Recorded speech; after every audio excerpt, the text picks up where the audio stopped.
Good day, friends. My name is Bobby Phillips and I am based here in Sydney. Today it is another episode from the Indian Crescent Society of Australia. So please go ahead and take a look at the coverage directly from New South Wales Parliament. Assalamu alaikum, good evening and namaste. My name is Iram Rashid and I work for Services Australia. I have been a part of Indian Crescent of Society Australia since its foundation, having compared numerous events and Mushara. I also really enjoyed hosting the first ICSOA event for women in 2020 and hope to expand the ICSOA Women and ICSOA Youth subcommittees in the near future. I would like to thank Mr. Abbas Raza Alvi for giving me this opportunity. It is my pleasure to introduce the Honourable Mr. Mark Coure. Mark is the member of Otley and Minister of Multiculturalism and Seniors. Mark grew up in the St. George area and ran his own small business before being elected to the New South Wales Parliament in 2011. Mark lives locally with his wife Adla, a school teacher, and their 2 sons. Mark has always been passionate about supporting and delivering results for his community in Otley and St. George. Now he is extending that passion to communities right across New South Wales. Mark's priority is to ensure that the voice of seniors and multicultural communities are heard loud and clear. So please welcome Mark on stage with a round of applause.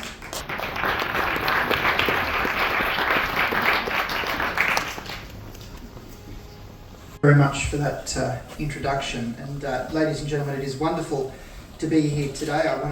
I'll firstly acknowledge the traditional owners of the lands in which we meet today and pay my respects to elders past, present and emerging, and extend also that respect to all Aboriginal and Torres Strait Islander people here today. I want to thank Abbas, the President of the Indian Crescent Society of Australia, and his hard-working team for putting on tonight's event. I do want to acknowledge, of course, my parliamentary colleagues that are here. David Shoebridge, it's wonderful to have Senator Shoebridge here, newly elected from the Senate. So again, congratulations you, David, on your election. To my parliamentary colleagues that are here, we've got Stephen Barley, our previous member for Strathfield, Jodie McKay. The sponsors for today's, I've got here sponsors, I think it means that they're paying for tonight's food. If they're not, they are now. Jihad Dib and Dr. Jeff Lee. And to our religious leaders that are here, and many of them that are here today. I acknowledge all of you, each and every one of you. I see Violet there, I see Craig Foster as well, and acknowledge both of you in particular for your hard work in the space of multiculturalism. And I think I've already congratulated Craig on being Father of the Year. So congratulations once again, Craig. Thank you for that introduction, and it was good that my wife and 2 kids were mentioned. My 2 kids probably have one of the most diverse palette of food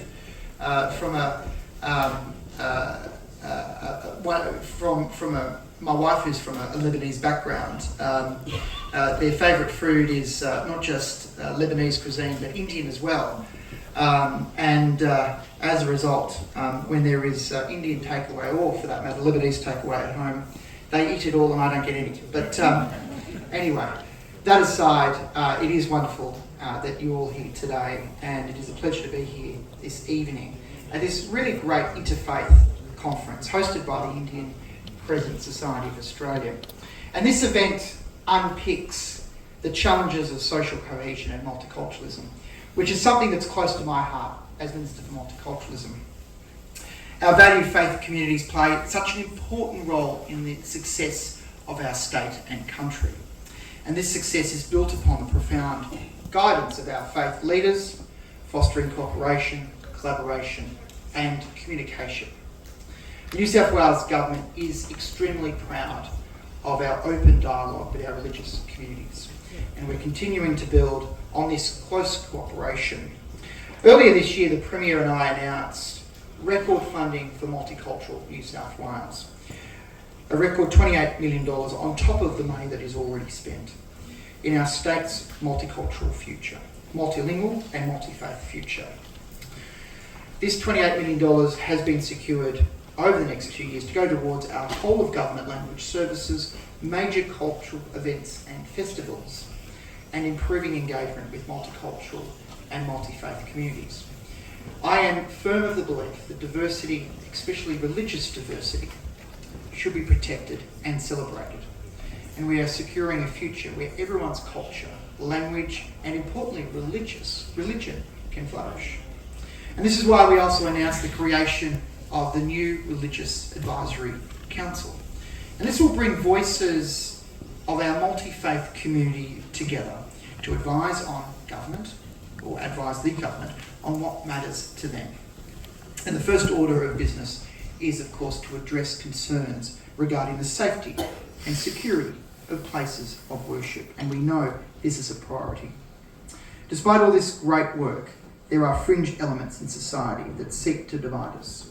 And that is why the New South Wales Government is actively working to combat racism and hate with a number of initiatives. Among them, we are funding the Islamophobia Register Australia to deliver support to victims of Islamophobia until 2024. This register is important and is among 18 members of the agency's Compact Alliance, a strong network of groups, community groups, committed to stand united against racism, fear and division. And I want to make it clear, crystal clear, that the government does not tolerate Islamophobia in any forms or the vilification of any individual for their background or beliefs. And the government acknowledges the important contributions by religious leaders, especially in building bridges of understanding between every community. And my job is to make sure that our diverse communities are at the heart of our government policies and programs, front and centre. And during my time as Minister, I've had the honour and privilege to meet many members of our faith community, some of them here tonight, and many of them who I know for their hard-working volunteers whose mission in life is to give back. I often say, as Minister for Multiculturalism, our greatest asset in New South Wales is our people.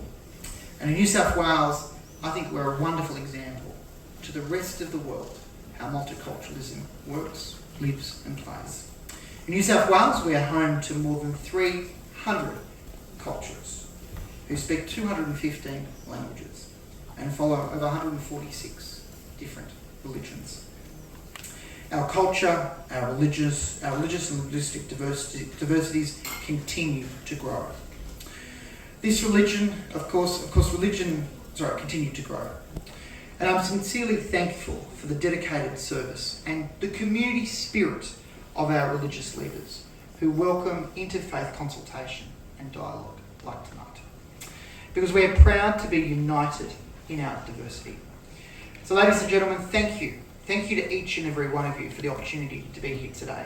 I look forward to officially opening this event. Thank you.